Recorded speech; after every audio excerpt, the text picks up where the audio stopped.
Bueno, buenos días a todos y a todas, ¿cómo están? Volvemos a tener un nuevo diálogo en estas charlas COVID que estamos teniendo con mi amigo Pablo Rivera de la Universidad de Barcelona.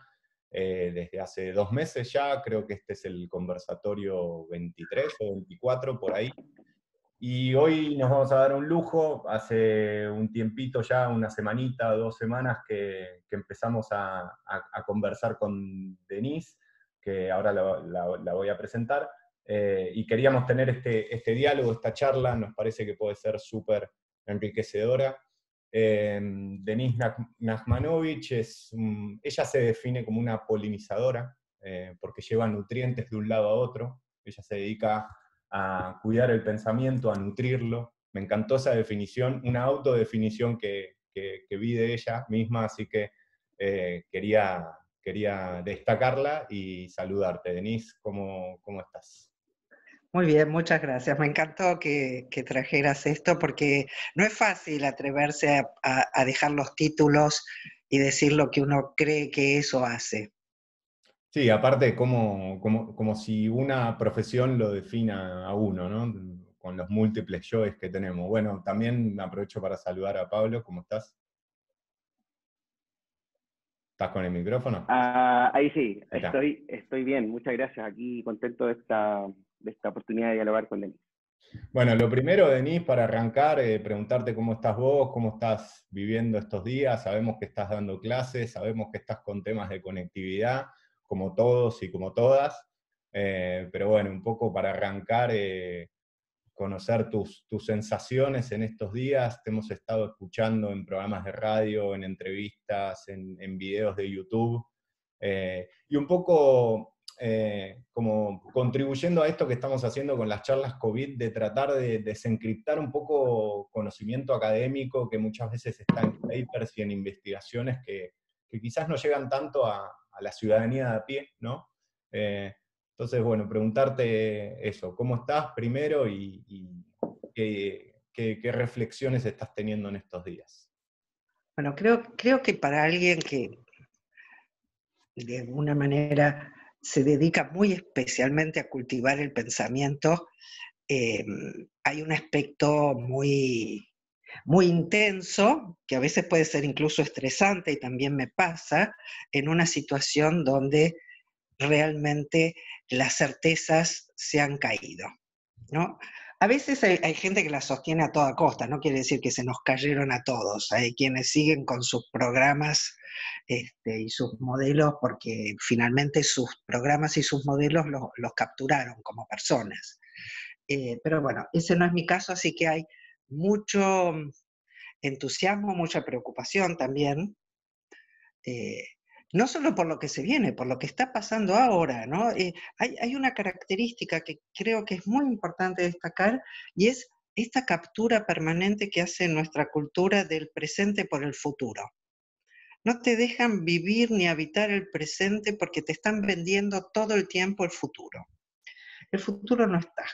El futuro lo vamos a hacer, y lo vamos a hacer entre todos.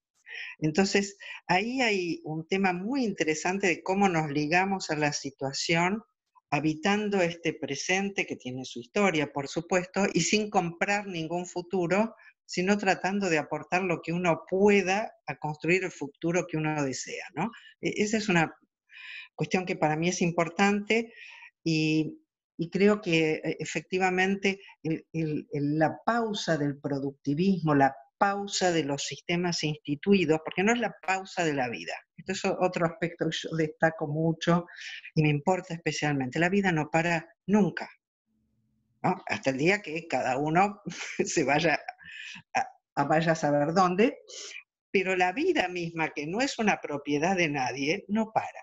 Entonces, lo que ha parado es el sistema productivo global como lo conocemos, y muchas de sus instituciones, por supuesto, no todas. Y ahí, a mí como he tenido ya desde hace mucho tiempo una alta parte de mi vida virtualizada, no, yo no hago una dicotomía que me parece por otra parte ridícula entre lo virtual y lo real. lo virtual es muy real y hoy lo estamos habitando de una manera tan intensa que eso se ve mucho mejor, pero siempre se vio. Entonces, tengo muchísimo trabajo. También me estresa mucho, y gracias por decirlo, la captura de los oligopolios en relación a la prestación de Internet. Esto es algo que también puede habilitarse como una cuestión clave hoy en el mundo. Hoy se nota hasta qué punto somos cautivos de muy pocas empresas que son las prestadoras del servicio en una cultura que presuntamente, con muchas comillas, es la cultura de la competencia, y tenés en cada país 3, 4 grandes oligopolios que arreglan todo entre ellos. Y en este momento estamos haciendo esta conversación, en mi caso por datos móviles, porque Fibertel me dejó en banda, y el Wi-Fi en casa funciona muy mal. Entonces creo que es interesante también todo lo que se hace visible cuando para la máquina, ¿no? A mí eso me tiene muy entusiasmada desde el lugar de habitar esta experiencia en su novedad, no decir que es nueva. Hay gente que, ¿no? Hay como una cantinela repetida, esto es nuevo, pero ¿cuál es la novedad? Tenés que estar acá, tenés que poner el cuerpo, tenés que aprender a sentirla y a percibirla. Y eso me atrae muchísimo. Y por otro lado, extraño terriblemente la posibilidad de caminar por la ciudad, ¿no? Y sobre todo de abrazar a mis hijas, que hoy no puedo, y por suerte vivo con mi marido, y eso trae, es mucho, ¿no? El tema de la posibilidad de revalorizar la presencia viva situada, sin por ello demonizar la virtualidad. Digo, la virtualidad hoy nos da mucho y la necesitamos, pero siempre necesitamos más la vida situada, el encuentro corporal, afectivo, la construcción comunitaria territorial. Y en ese sentido la virtualidad puede enriquecerla, no suplantarla. Y en eso sí, la verdad que extraño esos encuentros con los amigos para ir al cine, ¿no? En un marco, Denise, muy interesante, o sea, de hecho, no deja de ser un escenario a explorar minuto a minuto, porque si bien el mensaje, por ejemplo, de la virtualidad, incluso de los espacios de formación desarrollados en la virtualidad, el e-learning, todo, eso parte de nuestro lenguaje hace mucho tiempo, pero en el contexto, si hay un contexto que se ha debatido mucho, es si en el marco de la sociedad digital era posible construir ciudadanía o no. Porque claro, está la infraestructura digital y luego está quienes intentan definir si en esta infraestructura digital hay ciudadanía, o si la ciudadanía tiene que ser presencial, cara a cara. Quizás antes de la pandemia esta entelequia era interesante de ver, ¿no? Era muy interesante, había muchos debates, muchas reflexiones, muchas apuestas. Hoy que el confinamiento nos situó a todos en casa, y hoy que al parecer por el tema de cuidados tendremos que seguir teniendo mucha precaución de abrazarnos con la gente, de reunirnos en comunidad, ¿tú crees que en este marco digital se resignifica un poco la posibilidad de construir ciudadanía en un escenario de alta digitalización? ¿Es posible construir ciudadanía, según tu punto de vista, en este marco? Yo tengo una manía, así que ya nos vamos conociendo, porque también esto es muy divertido, ¿no? Como estos momentos aparecen nuevas posibilidades de encuentro, ¿no? Que antes, como uno estaba muy en sus rutinas, no las tenía. Digo, en gran parte del planeta hoy existe una dimensión digital que no puede eludirse. No es si queremos o no queremos, si es posible o no es posible. La vida digital, en tanto promueve, facilita, dificulta, genera, difunde cierto tipo de encuentros, es parte de nuestro modo de construir política, ¿no? Para mí el término política es muy importante dejar de regalárselo a los políticos, ¿no? Yo retomo la política en el sentido del arte de la convivencia. Y hoy la digitalidad es parte de. Entonces, ponerse a pensar si es posible o no posible es, el tema es cómo, no si es posible, ¿no? ¿De qué manera la digitalidad? Yo tuve en el Congreso del Futuro la oportunidad de reunirme y estar, como era una de las invitadas y almorzábamos juntos todo el tiempo. Fue fantástico el tipo de encuentros de, por ejemplo, un chico que está trabajando en Suiza en ciudadanía digital, pero muy a full, están poniendo muchas cosas muy interesantes, y yo le planteaba dificultades en cuanto a la captura algorítmica. Digo, la vida digital no es un territorio neutral. En la vida digital hay compañías, así como tenemos los oligopolios que tenga o no tenga Wi-Fi, mala o buena, también tenemos los sistemas de producción algorítmicos, los modelos. Y en este sentido hay enormes desafíos a cómo la virtualidad puede aportar o puede dificultar la construcción ciudadana, pero no podés dejar de tenerla en cuenta. Las elecciones de Trump, del Brexit, etc. Si no miras eso, no estás mirando el mundo. Y creo sinceramente que hay muchos que esta mirada dicotómica les impide ver esta parte del mundo que está allí, que no puede dejar de ser considerada, porque te volvés ciego a una parte de la experiencia. Sí, ahí, Denise, me interesa mucho continuar con esta concepción de política tal como la definiste vos, como el arte de convivir, ¿no? Y preguntarte por algo que estuvimos viendo en tu trabajo que nos parece súper interesante para poder darle marco a esto que estamos viviendo. Vos hablabas en muchas charlas de las consecuencias de esta metáfora de la guerra, ¿no? Que solemos ver en medios de comunicación y que se nos inserta también en nuestras conversaciones diarias con amigos, con amigas, con parejas, con lo que sea. Esta metáfora que es tan propia de la cultura mecanicista que venías mencionando vos, esta relación disociada con los otros que existe, esta manera de concebir el mundo dicotómica, y vos planteás un pasaje justamente hacia una ecología política, ¿no? Considerando a la vida como entramada, algo propio del pensamiento de la complejidad. Entonces, me parece súper interesante que nos puedas ayudar a conceptualizar o entender esta diferencia entre vos hablás de la concepción del individuo o una concepción individualista y atomista y un pasaje a la singularidad entramada. ¿Nos podrías hacer un poquito de doble clic ahí? Dale, me encanta eso de hacer doble clic.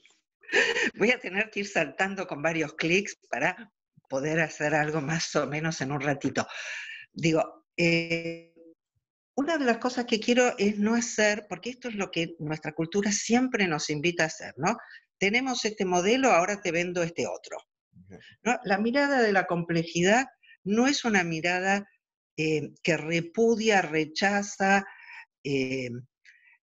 o refuta a la mirada mecanicista.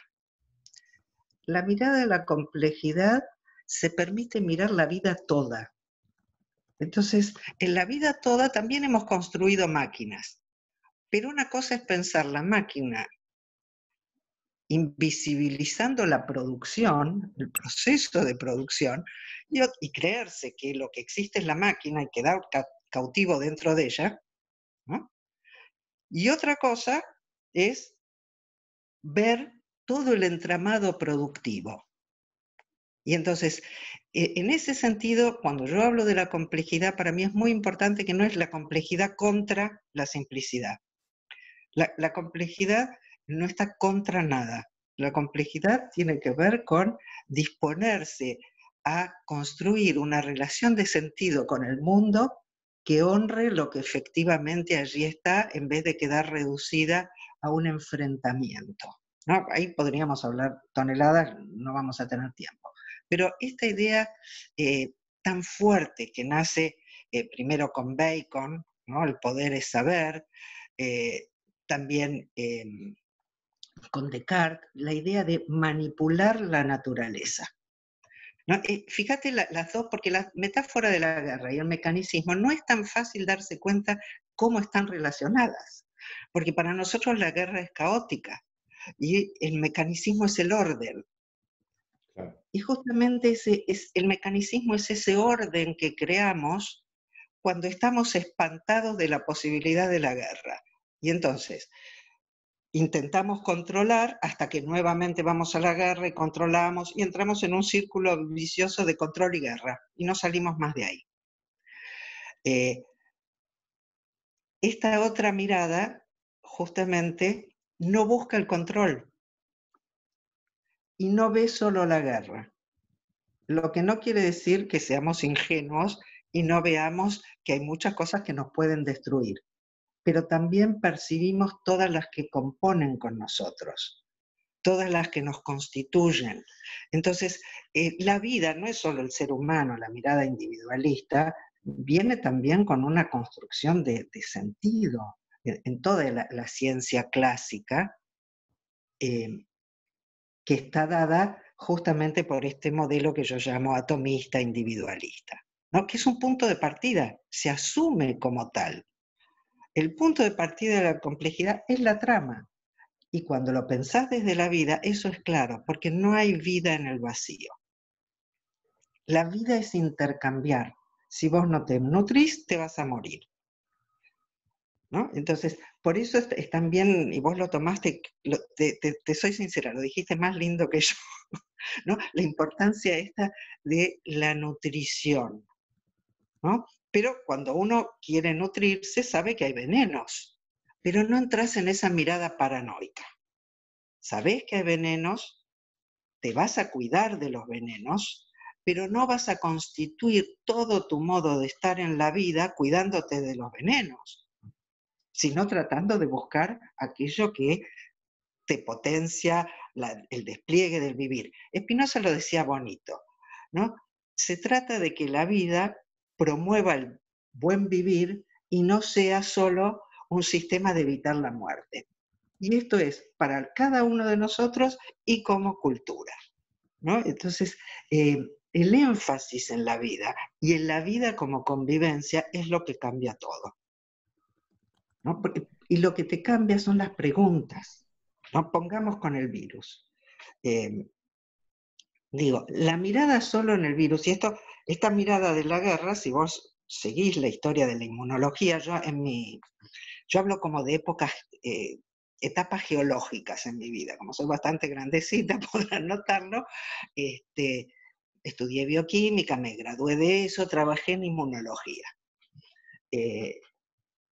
Toda la inmunología está construida sobre la metáfora de la guerra, donde el anticuerpo se dedica a destruir el antígeno.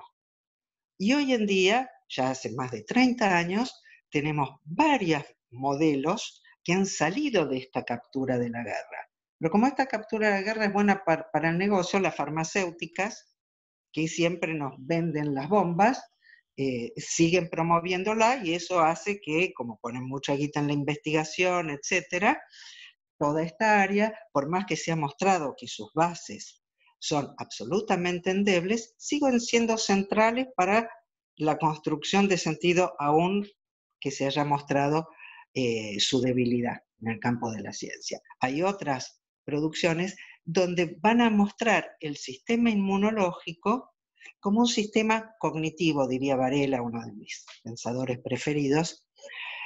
¿Qué quiere decir? El sistema inmunológico primero tiene que configurar el organismo como tal, a mí no me gusta el término identidad, porque se toma de una manera fija, ¿no? Pero vos, antes de saber que tenés que atacar un anticuerpo, tenés que saber quién sos vos, qué tenés que cuidar, tenés que construir. Y esa construcción del cuerpo es una construcción que se da en el encuentro.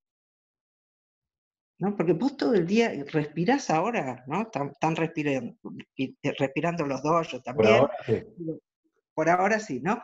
Cada vez que respiramos estamos inhalando millones de microorganismos y otro tipo de cosas más.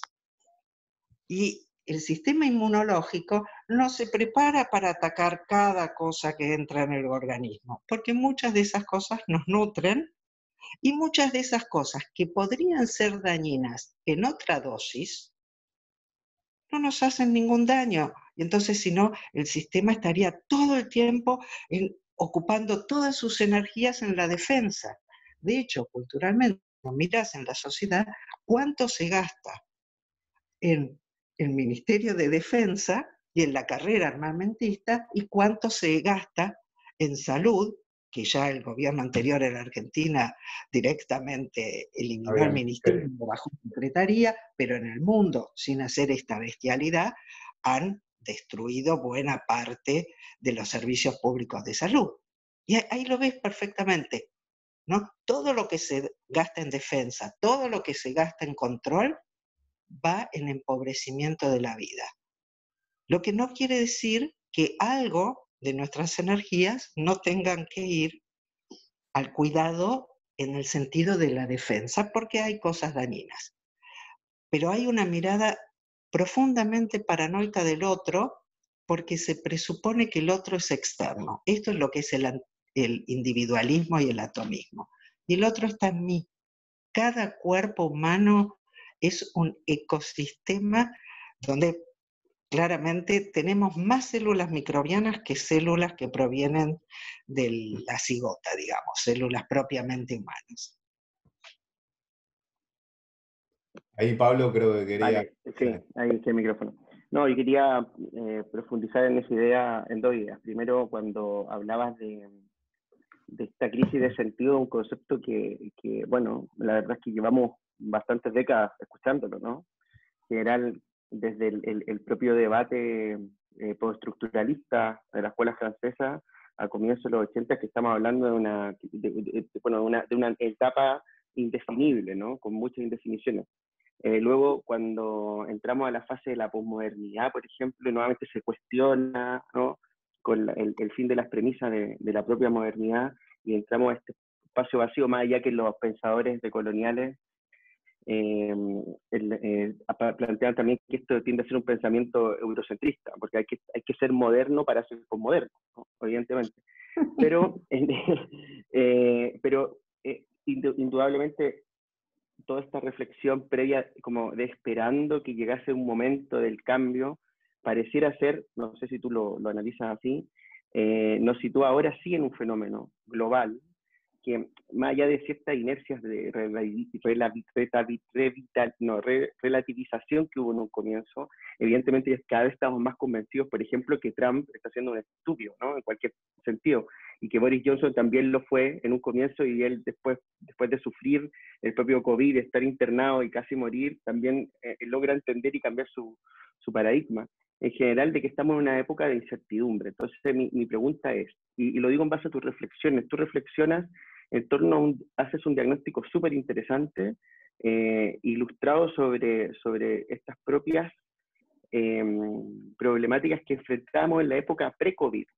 ¿Tú crees que estas propias problemáticas encajen en esta era post-COVID, o nos encontramos en un escenario de real, no sé si llamarlo por fin, no sé si García Cancini estará de acuerdo, pero por fin de real crisis de sentido, que ahora sí tenemos que encontrar todo un sentido? Lo digo porque, por ejemplo, nuestro amigo Ezequiel lleva obsesionado casi un mes con la noción del sentido de la educación, que ya prácticamente no duerme sin recuperarle un sentido a la escuela, a la educación, con toda la lógica, porque en realidad con cada persona que hablamos, cada persona nos dice, bueno, es que ahora hay que ver qué hacemos, ¿no? Y me parece incluso coherente, porque ¿quién te puede decir que hay que hacer A o B en este marco? ¿Cómo lo ves tú esto? Me encantan las preguntas, me siento muy, muy cómoda con lo que vamos conversando. Digo, hay varias cosas.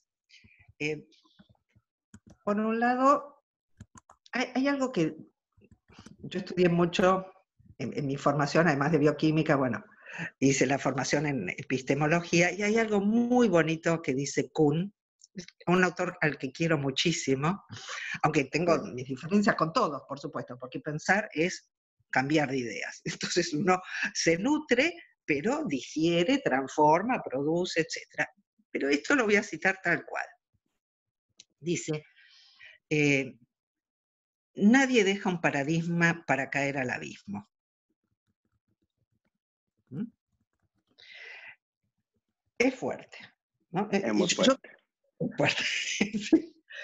Y ahora, ¿no? Entonces, uno de los peligros que tenemos es el de la inercia, ¿no? Digamos, hay toda una serie de usinas, ¿no? Las que llevaron a esta crisis, porque esta crisis del pobre virus, la metáfora de la guerra lo pone en el centro, lo pone de personaje fundamental, nos hace creer a todos que lo que tenemos que esperar es la vacuna, después nos va a vender la vacuna, etcétera, y nadie se pregunta de dónde salió, ¿no?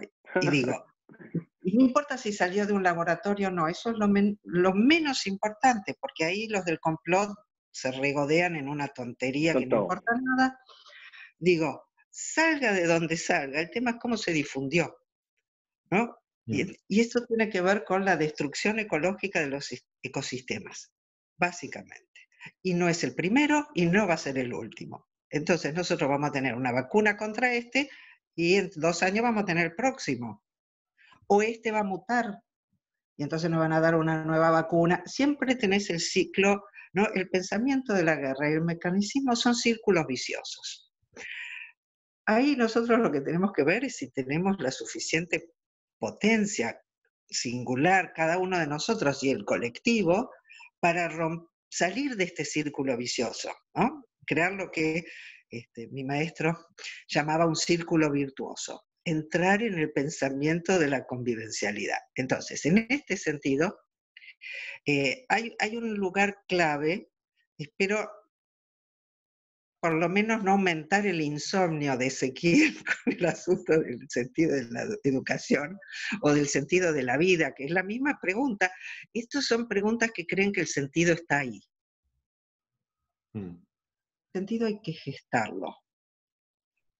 Y se gesta todo el tiempo, no está antes. No, suponete que vengo yo y te digo, mira, tengo el nuevo combo del sentido de la vida, acá te vendo, ¿qué es lo que nos hacen? Acá te vendo el nuevo combo del sentido de la educación, y entonces uno va a vender el combo A, el otro el B, el otro el C, después vamos a profundizar porque sé que eso les interesa y yo también tengo ganas de contarle algunas cosas. Digo, no hay un sentido. El sentido se está gestando todo el tiempo como la vida se está gestando todo el tiempo.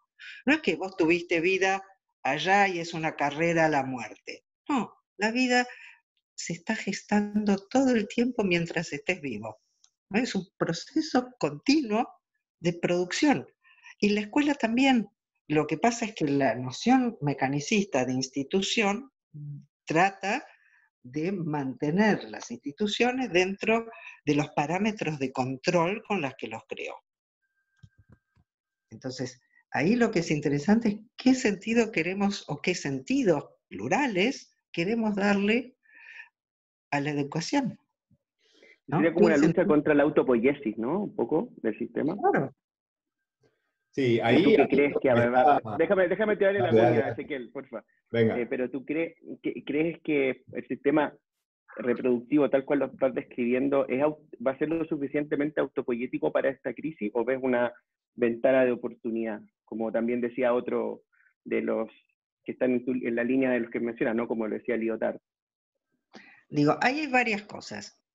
Yo hago una distinción, voy a aclarar un poco para que la gente que no conoce la noción de autopoiesis pueda entender algo de esto. Digo, la noción de autopoiesis es una preciosura que desarrollaron dos pensadores, porque no me gusta limitarlos a científicos. Han sido grandes científicos, tanto Varela como Maturana, pero ambos son pensadores, no se han restringido a quedar cautivos dentro de un modelo de expertos. Y en esa producción lo que han propuesto es una concepción de la vida, basada justamente en esta noción de autopoiesis, que es la gran paradoja que ellos han aportado a la cultura, y es que la vida se produce a sí misma, ¿no? Se autoproduce. Yo le he agregado algunos condimentos a esta idea, y es que efectivamente la vida se autoproduce, pero no se autoproduce en el vacío. Entonces podemos decir que la vida se autoproduce entramada en el conjunto de la naturaleza. No quedó en el ser vivo, sino el ser vivo como parte de una trama. La vida no es una propiedad. Y eso lo llamo autopoiesis generalizada. Y eso es lo que produce todo, y nadie le va a ganar, porque justamente el modelo de control, y perdón que ustedes dos son varoncitos, pero espero que no sean machistas, porque una cosa no implica la otra, ¿no? Tenemos muchas chicas que somos, a veces, yo incluida, más machistas, ¿no? A mí, sobre todo en algunas situaciones que me conviene, de repente devengo machista y no es fácil salir de esto. Pero el modelo del control, todas las metáforas, la naturaleza estaba representada como una mujer a la que había que domar, ¿no? Fíjate, en la misma época Shakespeare escribía la fierecilla domada, etc., ¿no? Esta naturaleza impredecible, incierta, generativa, creativa, había que domarla. Y siempre gana la naturaleza, siempre, porque nosotros somos parte de ella.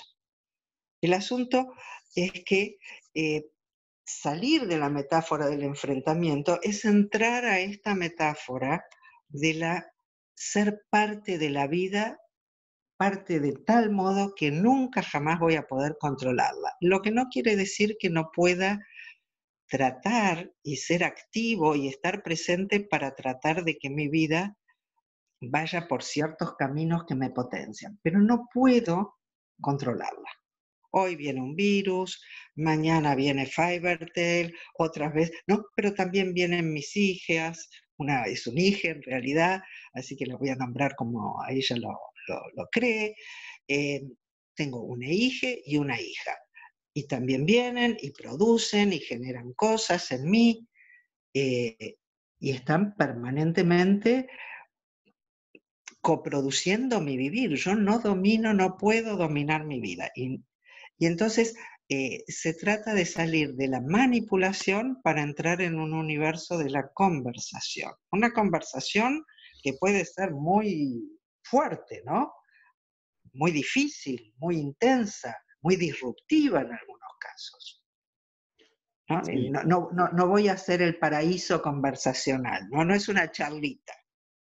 No, está claro. Me parece que también es, hablando de lo que decías y el desafío de la construcción, que me parece que es para todos, para todas, para todes, que es complejo salir de esta dominación, es complejo, me parece que primero pasarlo al consciente, ¿no? Porque está tan grabado adentro nuestro.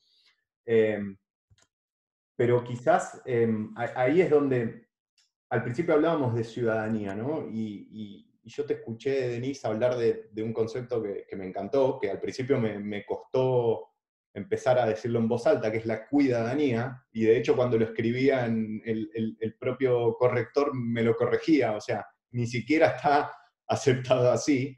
Entonces, me parece súper interesante poder salir o generar esa ruptura con modelos preestablecidos que se nos imponen como la única manera, y encarar para este otro lado, ¿no?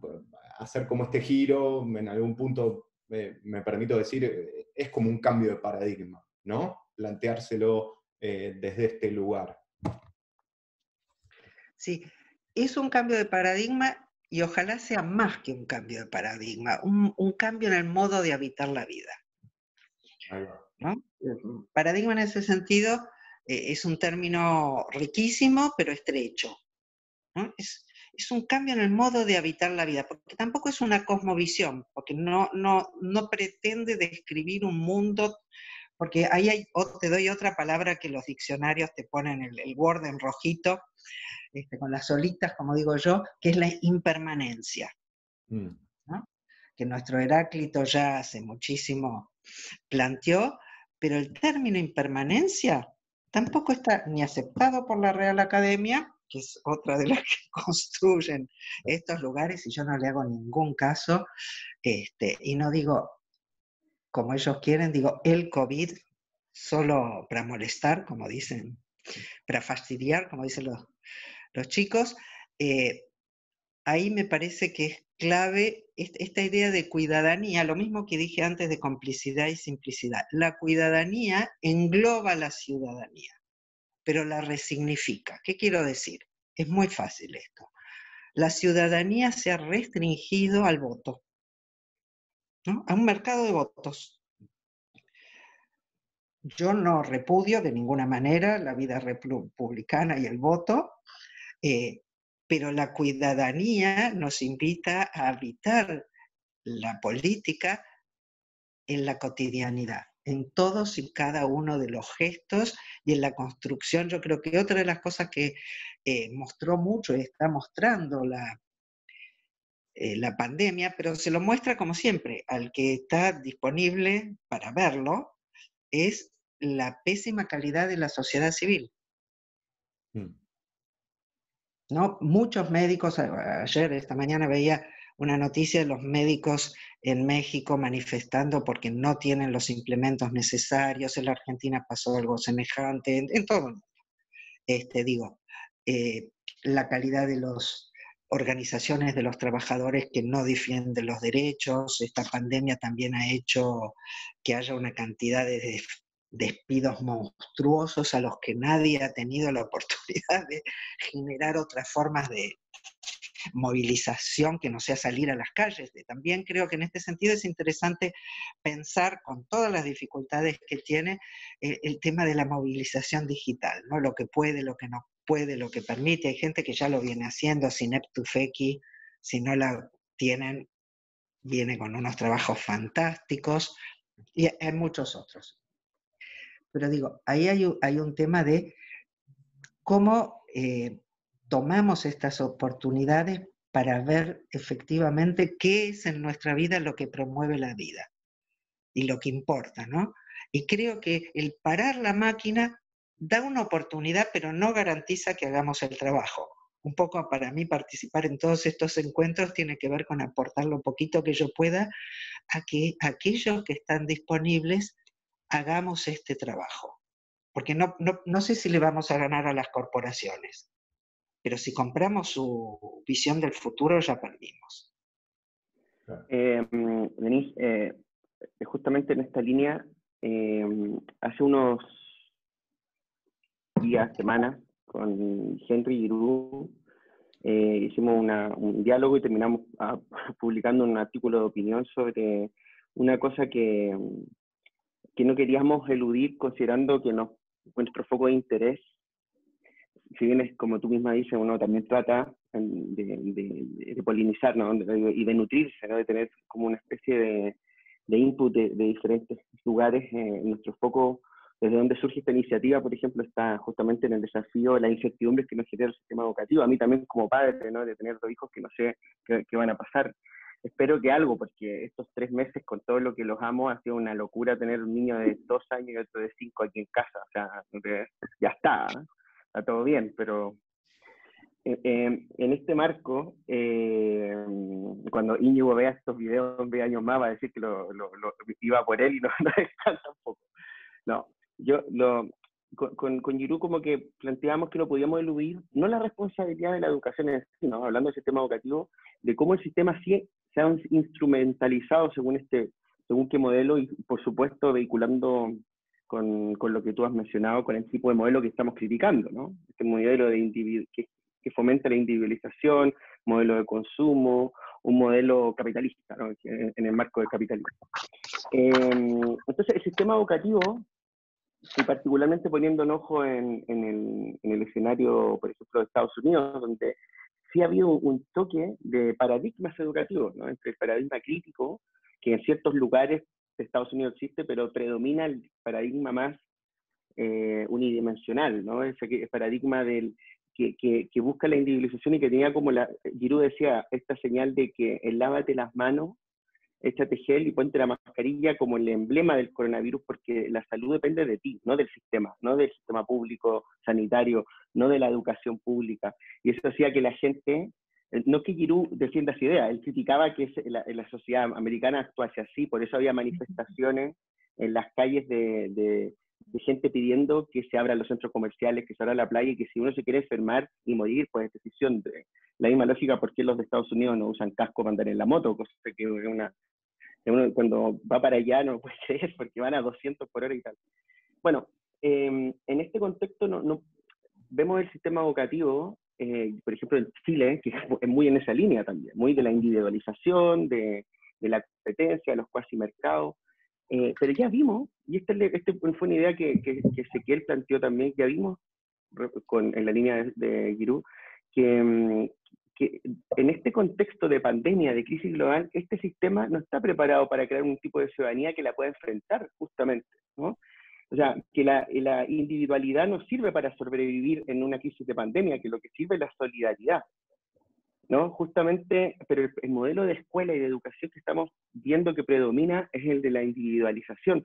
Y aquí te pregunto, ¿tú ves aquí puntualmente en esta fase de pandemia una oportunidad para poder transformar, ya nos gustaría, el sistema educativo en una instancia de construcción de la solidaridad ciudadana? Tengo dos respuestas distintas. No onda elige tu propia aventura, sino ¿no? Diferentes. Porque las dos hay que conjugarlas, ¿no? Pero una cosa que ha traído la pandemia, que es muy interesante, es justamente la valorización del encuentro humano y territorial y la producción común, ¿no? Esta dimensión común de la existencia. Se ha puesto, y para los chicos, por ejemplo, ayer me reía, una amiga contaba en un grupo que nos juntábamos para ir al cine y ahora vemos por digamos, en la computadora y nos juntamos en Zoom para conversar. Y que su nieta de 4 años hace en Zoom, ¿no? Reuniones de Zoom con los compañeritos del jardín. Y ella se pudre porque no puede hablar, porque se superponen unos a otros. Entonces se las toma, se va. Digo, tuvimos un experimento extraordinario, impensado, que es muy necesario hacerlo visible, porque insisto, las corporaciones permanentemente te bombardean para que vos deshabites tu experiencia. Y el experimento es que la pura y mera virtualidad no alcanza. Entonces hay un proyecto que venía con mucha fuerza y que puede, con la pandemia, reforzarse o erosionarse, y es el proyecto de la informatización completa de la educación, de la virtualización completa de la educación. Y gracias a esta pandemia yo creo que por lo menos los niños, que no son tan fácilmente capturables por las corporaciones, no van a querer, y eso me parece genial. Eso es una parte de la respuesta. Y yo insisto, esto no es porque sea tecnofóbica, yo creo que Internet habría una oportunidad maravillosa para revolucionar la educación llevándola hacia la investigación y no hacia la reproducción. Pero no fue usada así, porque como no está en la herramienta, ¿no? El enfoque tecnocrático, de esto les cuento un chisme que es bien interesante. No sé cómo, porque en mi vida pasan todo tipo de cosas muy extrañas, que creo que tienen que ver con esta existencia en red. Hace, creo que fueron 2 años,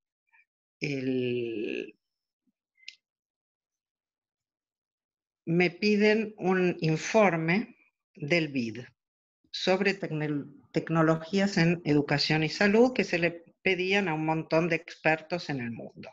A mí eso de darme la de experta no me gusta ni jota, pero me moría de curiosidad de saber qué era lo que querían saber, así que, y además me pagaban muy bien, que es un aliciente que siempre parece que tiene que dar vergüenza, que uno acepte un trabajo porque le pagan, no me da, lo hice, gané bárbaro, pero fue maravilloso, se iba a publicar un informe, siempre se publica, y no sé si el informe se publicó, pero ya insistí varias veces, y mi informe no se publicó. ¿Por qué? Porque cada pregunta que hacían, yo la redefinía. ¿Qué quiere decir? Todo el sistema del BID, es decir, el Banco Interamericano de Desarrollo, es decir, una propuesta del universo financiero para construir un modelo educativo, viene de la mano de la sustitución informática, ¿no?, de ese colectivo arisco, que son los docentes, ¿no?, y un enfoque tecnocrático. Entonces acá la mirada de la complejidad de vuelta a mí me ha aportado mucho. Y además a mí me gustan, se van a reír, ni deben saber ustedes lo que es, pero yo hice mi tesis de maestría con una Commodore 128, un monitor que era un televisor convertido en monitor, a CPM, y con un programa de BASIC. Así que viví toda esta transformación de muchos lugares y no tengo ninguna clase de fobia tecnológica, pero tampoco creo en el paradiso tecnológico. Y entonces, todas las preguntas estaban dirigidas a cómo construir esta nueva educación aprovechando las redes dentro de una concepción mecanicista. Entonces, de lo que se trata en los modelos, el ejemplo más importante, y es chileno, los chilenos han sido el primer laboratorio neoliberal, los chilenos también están siendo el primer laboratorio de construcción, uno de los más grandes, por lo menos junto con Estados Unidos, del modelo de instructivismo a través de la red con el modelo Watson. Watson es la computadora, Watson era el presidente de IBM, ¿no? Y es el sistema de inteligencia artificial propuesto y promovido por IBM y por muchas otras corporaciones, porque han notado que efectivamente la educación es un gran negocio y han logrado imponer ciertos modos de gobierno neoliberales en el mundo que han dejado de concebir la educación o la salud como servicios públicos en una construcción de lo común para pasar a ser un negocio como cualquier otro. Y dentro de eso, la propuesta de la informatización de la educación llevada a cabo de esta manera, porque no es o sí o no, es de qué modo. La complejidad siempre te va a invitar a pensar los modos de construcción y los procesos generativos de cada uno. En el modelo Watson, en el Congreso del Futuro estuvo el presidente de la corporación que está llevando a cabo esto en Chile, y sin ningún pudor, porque es maravilloso, decía, y así nosotros podemos monitorear cada cosa que hace el chico, porque podemos seguir, ¿no? El nivel de control del sistema se llama personalización. Ahora el pibe puede elegir si va a estudiar las leyes de la física, si le gusta más el fútbol, se lo van a contar con modelos de fútbol, y si le gusta más el tenis, con modelos de tenis, y a las chicas con no sé qué cosa habrá creado el algoritmo en el modelo sexista que el algoritmo tiene y que llaman objetivo, y que no puede serlo. Entonces, un sistema de hipercontrol que destruye todo el lazo social, y la personalización no hace ningún lugar a la persona, sino que te pone en un target de negocio. Eso es lo que es la personalización. Consumidor Entonces, total. totalmente, ¿no? Entonces, es el término que se da al micro-targeting, es el término que se usa en el mundo del marketing, se lo llama personalización, y la gente encantada, como si estuviera hecha para vos. Esa personalización no da ningún lugar a esta singularidad viva que yo soy. Solo me tiene en cuenta en mis especificidades como consumidora, como dijo recién Ezequiel. Entonces, esa transformación yo no la quiero. Yo sí quiero servirme de las grandes virtudes que tiene el mundo digital.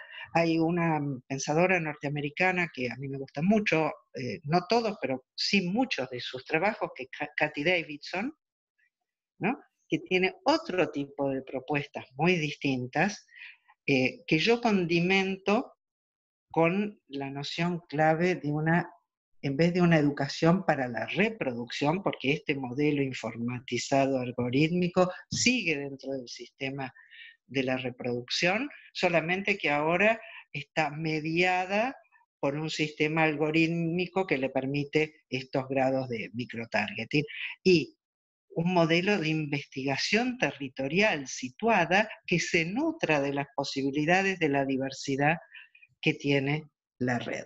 Porque lo que nos ha dado la red es la posibilidad de la diversidad. Antes vos tenías el sistema normatizado, la enciclopedia británica, ponele, como de las más reconocidas.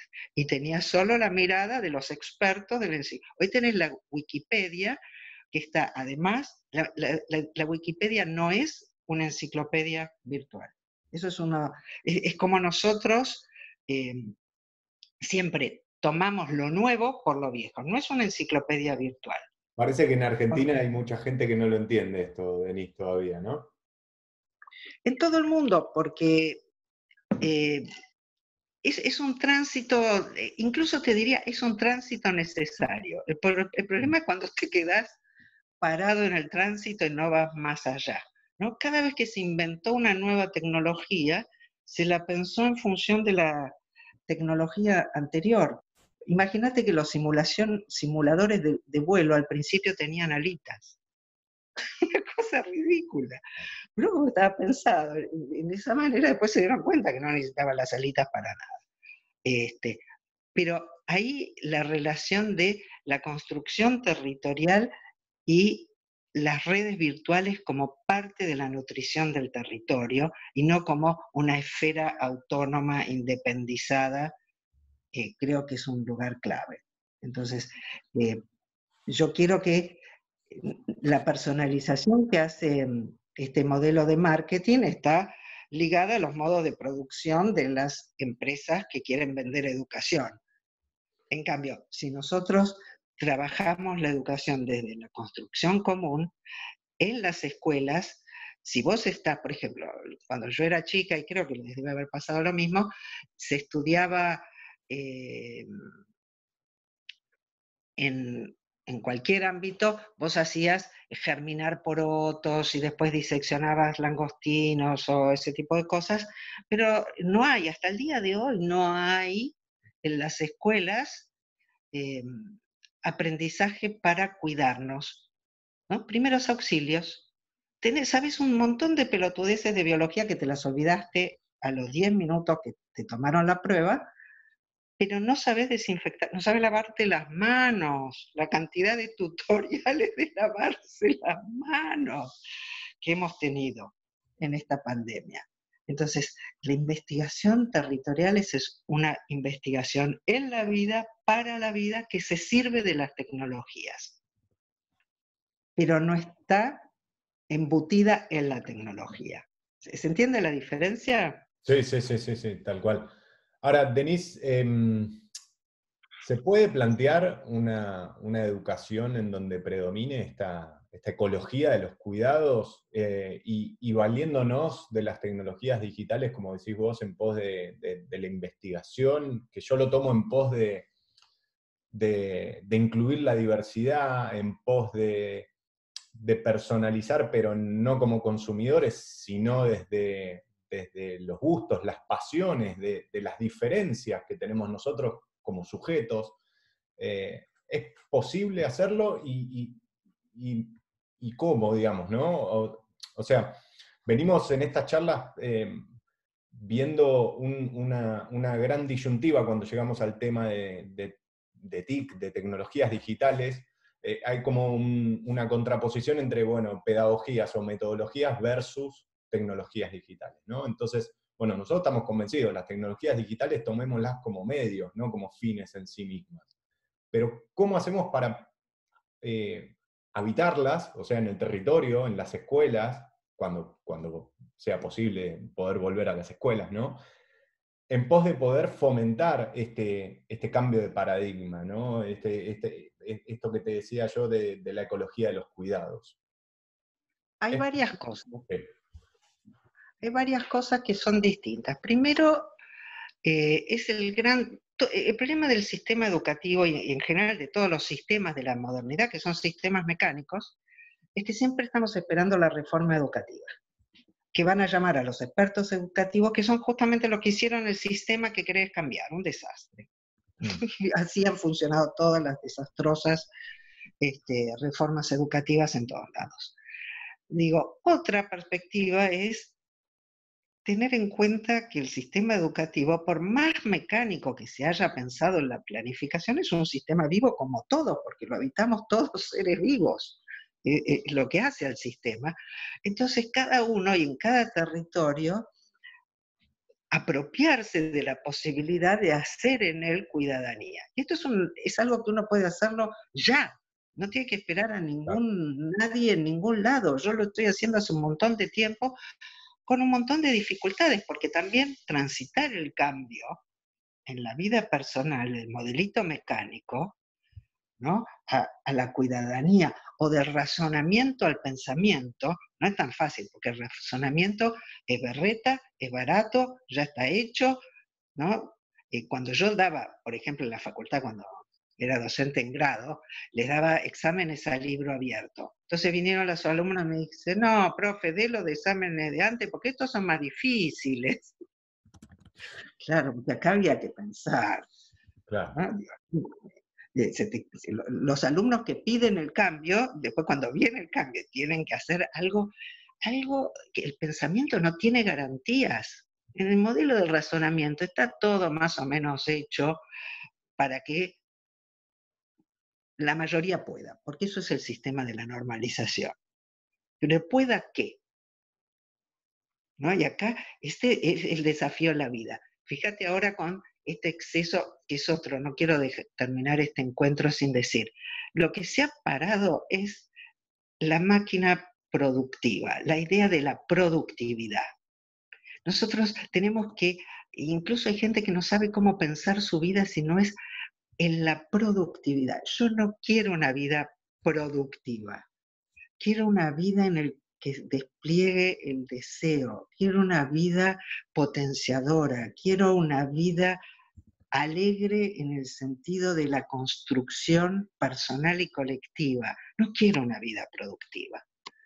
La productividad es una medida siempre monodimensional o en una relación mecánico-dimensional. Toma pocos referentes y nada más. Entonces tenemos que salir de la idea de productividad.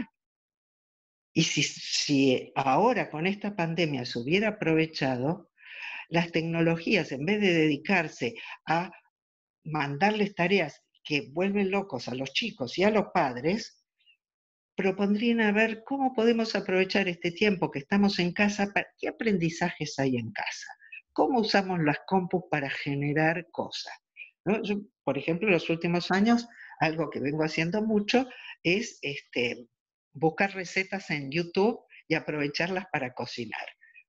Después podrías trabajarle y decir, bueno, ¿qué recetas hicieron? ¿Cómo los pensamos desde la química? ¿Qué nos puede ayudar la química para pensar la cocina? ¿Cuáles dificultades han tenido hoy? Pero esto genera un tipo de movilización, de encuentro, de producción común, que no, digamos, que en el momento de la pandemia, quien ya venía haciéndola puede hacerla. Yo antes perdón, Sí. te interrumpí, Denise, adelante, perdona. No, digo, tenemos que ir construyendo esto en el día a día para que la próxima, porque es muy probable que haya una próxima, o un rebrote de la misma. ¿Sí? Entonces, digo, esto nos pasa porque hemos descuidado la vida. Nuestra primera tarea es cuidar la vida. Y en la escuela cuidar la vida es ligarnos a ella desde el pensamiento, desde la producción, desde la gestación de sentido y promover cada quien lo que pueda. En cada territorio es distinto, los directivos son distintos, yo no puedo dar una receta universal, ¿no? Esto es así, pero es atreverte en cada territorio y cultivar juntos todo lo que podamos y extenderlo, porque también las redes nos sirven para esto, ¿no? Una buena práctica en un lugar puede ser tomada, digerida, transformada y aprovechada en otro, pero nunca va a ser un dictado universal. Mira, yo, antes de despedirnos, porque ya te hemos quitado 1 hora 15 de tu tiempo, pero no me quiero ir sin hacerte una pregunta. Y de datos móviles. Y de datos móviles, pero terrible. No, mira, cuando tú decías recién que en cierta medida el mismo consumo de tecnología digital, el mismo consumo de datos, en general son dinámicas que previo al COVID, bueno, en realidad también en el COVID, pero mi pregunta va ahí, entonces te hablo previo al COVID, siempre fueron como diría, no sé, desde la propia dinámica como de la, no sé si la autopoiesis, bueno, que tiene que ver con esto, pero que es una especie de unidimensionalidad, en el fondo, el propio sentido crítico. Es que se me olvidó quién escribió El hombre unidimensional, que es este sociólogo de la Escuela de Frankfurt, ¿cómo se llama? Marcuse, como decía Marcuse, ¿no? Que incluso la lógica de la protesta derrotada, es decir, y creemos que protestamos, pero no protestamos, porque de hecho fortalecemos el propio sistema, ¿no? Él mismo decía que la misma manifestación en la calle, en el año 68, se acabó. Desde ahí en adelante, todas las manifestaciones en la calle era funcionar al sistema, porque él cuestionaba que para ir a hacer una protesta en la calle teníamos que pedirle permiso al intendente, y el intendente decía, sí, puedes marchar, pero de 8 a 10, y por esta calle no, y por esta sí, y dejas todo recogido. Y protesto contra el sistema, en fondo, él cuestionaba toda esa dinámica. Entonces yo, cogiendo este pensamiento de 60 años atrás de Marcuse y viéndolo ahora relacionado con lo que acabas de decir, pienso en todo este fenómeno, por ejemplo, de plataformas como la que estamos hablando ahora, ¿no? Como Zoom, que cuando de pronto se suspenden las clases, se suspende la vida laboral y hay que trabajar desde casa, no sé si hubo un proceso crítico de la ciudadanía de decir, ahora es mi momento para pensar reflexivamente sobre el uso de tecnología y dispositivos. La gente descargó la que tenía más rápida de instalar, ¿no? La que se conecta con el Facebook, y empezó, y Zoom, que era una compañía que existía hace 8 años, que no la conocía a nadie, subió y ahora es como la plataforma, ¿no? En general. Y eso hizo que en 2 meses Drive, o sea, Google Drive, por ejemplo, bueno, Google sacara su plataforma de comunicación que estaba programando hace 4 años, que todavía no lo lograba explotar, pues la sacó porque ya estaba Zoom. Entonces, mi pregunta es, ¿cómo podríamos ser optimistas si incluso en una situación de pandemia, que incluso tiene este sentido, ¿no?, de justificación, fuimos a prácticas compulsivas con el consumo de dispositivos tecnológicos, de internet, de datos, de plataformas? Entregamos los datos durante estos 2 meses como nunca lo habíamos entregado. O sea, si ya los entregábamos, ahora sí que los dimos todos, ¿no? Entonces, claro, como que dejamos un poco más garantizado o sea, la continuidad de cierta parte del sistema. Entonces, en el fondo, este nuevo despertar sería a partir de ahora, porque te digo que la reacción que tuvimos instantánea fue la compulsividad, o sea, como diría Beck, un acto compulsivo que es típico del capitalismo en general, ¿no? Sí, ahí hay varias cosas, ¿no? Por lo menos para dar un panorama. Una de las cosas que a mí me ha servido, esta mirada de la complejidad para mí está muy, muy, muy teñida de la filosofía de Spinoza, que es una ética. Y la ética no es una moral, es el paisaje de los modos de existencia, ¿no? Entonces creo que el problema del optimismo y el pesimismo tiene que ver con esta permanente venta de futuro, ¿no? Vos sos optimista respecto del futuro, o pesimista respecto del futuro. Si uno se deja de quedar cautivo en el futuro y ve qué es lo que podemos tejer hoy, qué podemos ir construyendo, cómo podemos ir, de hecho, en este momento estamos a través de Zoom, pero eso no quiere decir que me vaya a quedar casada toda la vida con Zoom, ¿no?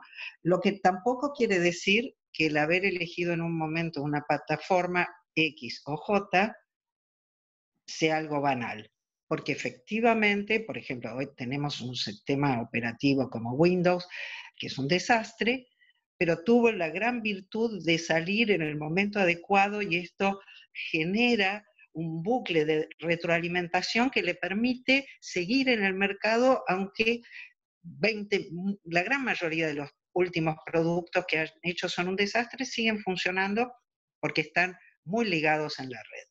Entonces, creo que eh, si nosotros, si yo me pongo en la cuestión optimista, pesimista, creo que me vuelvo pesimista, aunque no es mi naturaleza personal. Como no es mi naturaleza personal, trato de correrme de esto y decir, mi pregunta es, ¿qué puedo aportar yo para la construcción de una vida convivencial a todos los niveles, en la educación, en la actividad política más general de la República, pero en la construcción de la cuidadanía en todos sus modelos? ¿Qué puedo aportar yo?